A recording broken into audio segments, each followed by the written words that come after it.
I'm a top 500 flex player and welcome to my blade guide.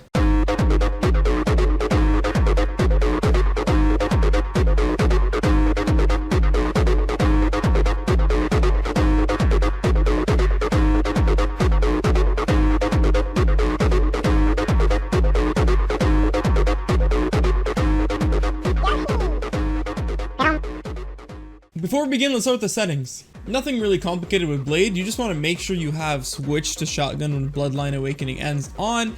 This should be on by default, and honestly you can use any crosshair you want. I'll be putting my crosshair in the description down below. His settings are pretty simple. Let's talk about his abilities. First we have his primary weapon, which is his ancestral sword. It's a 5-hit combo, his first hit dealing 22, his second two dealing 13 each but being much faster, and the last two also dealing 22. So you go boom, boom, boom, boom, boom. This deals 92 damage. Now we got his hunter shotgun. The name is a little misleading. Look at this shotgun, dealing like, decent damage up close, I guess if you weave in a melee. And then you get some body shots in there and you're like, what kind of shotgun is this? This is terrible. You might be thinking to yourself, I'm only using the sword. But if you've ever played Roadhog from Overwatch, you'd know his right click on his shotgun is initially a projectile that expands outwards. And that's what we have with Blade. So when you're at 5 meters, it does little damage. But once you pass 9 meters, you can actually deal way more damage because the shrapnel explodes. Take a look. Wow! Now, something to keep note of, to know if you're doing it properly or not, is to listen to the sound cue. Take a listen. When I'm in that 9 meter range where it doesn't get to expand, the sound is completely different. It's a little muted. Now, if we back up, a lot louder, bigger thud, boom.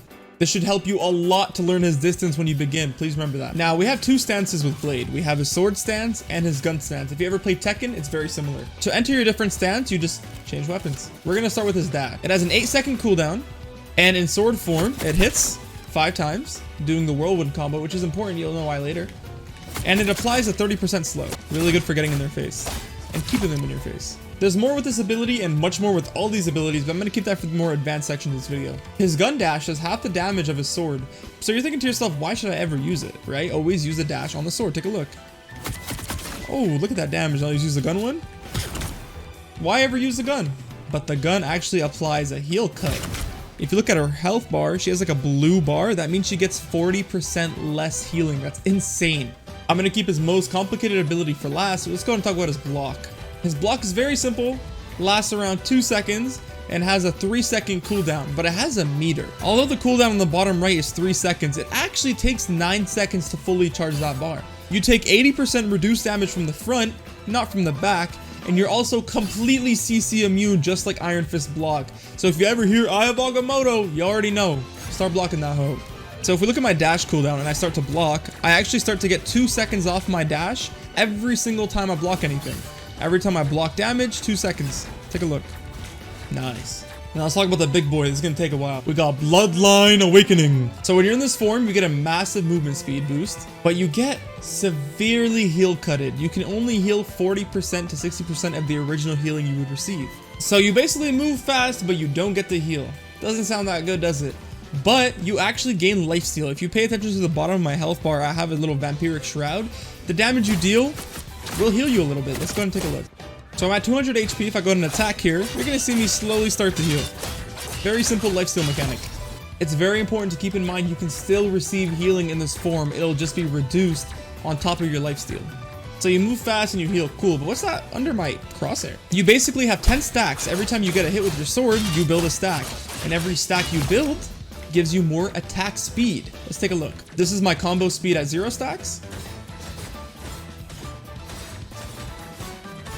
And at max stacks, I attack much faster and actually have the whirlwind in my combo now. That's a very nice trade-off. You deal much more damage this way.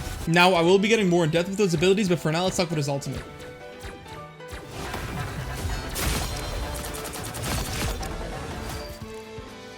That was awesome.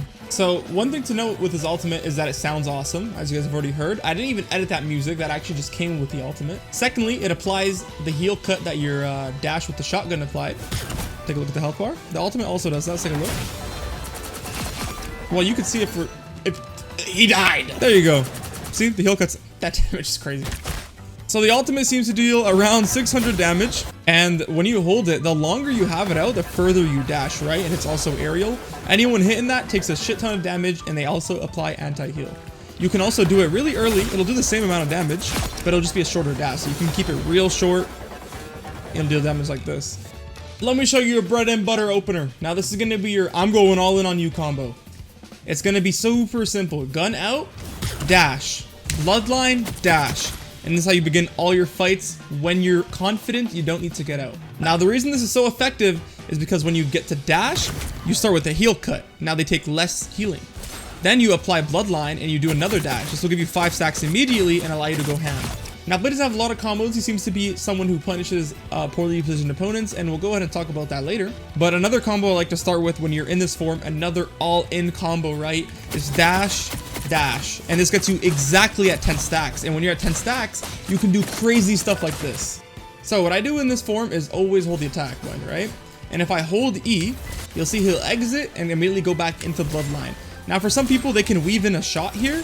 I think it's frame dependent, so it's not a consistent combo. It'll probably be patched out in a bug patch, right? I've seen some people do that. It was working for me earlier and then now it's not working. I think it's frame dependent. But what I want you to do is when you're holding this E, you see that split second, I'm just holding E and he goes in and out, but you have your shotgun out for that split second. Dash. You saw that right there? I had my sword out, but I applied anti-heal. So the gist of it is, fuck them up, hold E dash. Now what you're doing is applying life steal on them. This is very important for when they're in a Luna ult or a Cloak ult and you can kill them easily. Just calm to your team, hey, Luna anti-heal, hey, Luna anti-heal, and everyone should look at that person and they will die. Now, those are all the combos I know for day 1. Now let's go and talk about the more advanced and play style tip. What I want you guys to keep note of is when you dash, you build 5 stacks, right? It's obviously the quickest way to build stacks with Blade. But something people don't notice is that you can move with it, right? So I'm moving backwards here. And the reason this is so important is what if you have a tank trying to contest point, trying to walk over here? I can go like this and move backwards to continue hitting him. Or say we have a support backing up. I can keep walking into her while she's backing up. Please keep this in mind. Start to learn how to strafe. You can also be a little finessey with it, you know what I'm saying? You can start going left, right, try to juke them. And then when you're at this max charge, you need to start jumping, right? You got to stay vigilant. You got to keep attacking. Get the anti-heal in there. Right, like that, and keep moving, dash, move backwards, keep it fast, keep it moving with Blade, you don't stand still.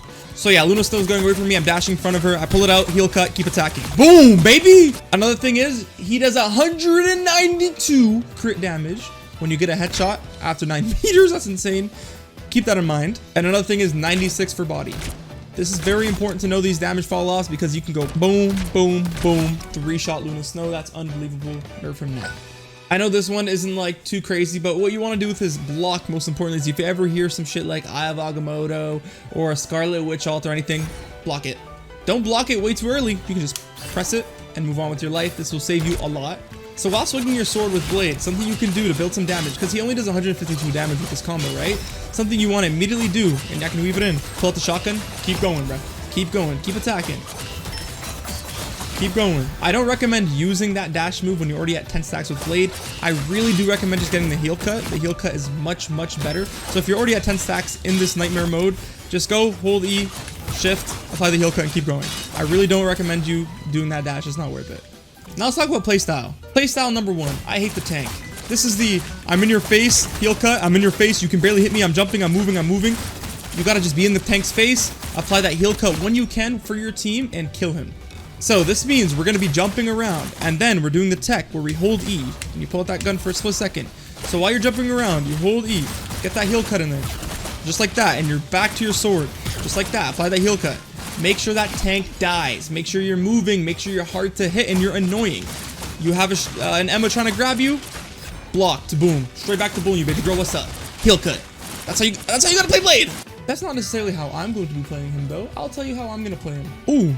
I see a guy out of position. Heal cut, boom, slow, boom, dead. Basically what I'm trying to say with Blade is go ahead and poke. Do the poke you need to do with your shotgun. Do not neglect your shotgun. But when you see someone stupidly out of position, like this guy is just a goofy goober, you dash up to him, apply heal cut, pull out your blade, and start going crazy on him. And if you need to get out, make sure you always save 1 dash to get out. This is very important. Remember, you can kind of go in with 2 dashes, but you'll be on cooldown. But your right click will give you your dash cooldown to get out. So he can be played in many ways. This is what makes him very interesting, kind of like Star-Lord actually. He's not just dive, he's not just a tank killer, he's absolutely everything. Now I think this is what's going to separate the good Blades from the rest. It's not going to be, I know this combo, I know what to do. It's going to be, I know what I'm looking for, do you? TLDR, look for the dummy. The dummy is the person you know you can punish for being out of position, for being a little bit too overextended, to being alone in the corner they shouldn't be. Look for the dummy. That's how you play Blade. You punish them. Ironic, because he's not the Punisher. Last thing I forgot to mention from the advances before we wrap this video up is his stun with his shotgun pushes someone. So you can kind of play him like Thor in a way. This is exactly what I mean when he's a jack of all trades. He could be the master of all for all I know. But say for example, there's a group over here, my team's over here. Push him. Push him. That's just crazy. I just pushed this guy. He's dead. He's dead to the spawn. You can push far. That'll wrap it up for this Blade guide. I have more TikToks and my Twitch down below. Thanks for watching, guys. Make sure to subscribe and do whatever those YouTuber things do. Cue the Yoshi outro.